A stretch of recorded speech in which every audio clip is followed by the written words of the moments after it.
Facts. Telstar 1 was designed and built by Bell Telephone Laboratories. Locations such as Homedale, Whippany, and Murray Hill were part of the development. But this building in Hillside, New Jersey was a major part of the build. Before the launch by NASA, in May 1962, a National Geographic reporter visited 38 Long Avenue, Hillside, New Jersey, to see the Telstar on final testing. Telstar 1 was launched on July 10, 1962.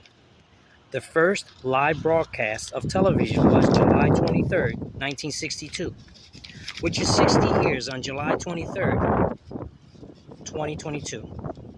That broadcast had Walter Cronkite live, a few minutes of the Chicago Cubs game, and even a little of a new conference with the U.S. President John F. Kennedy.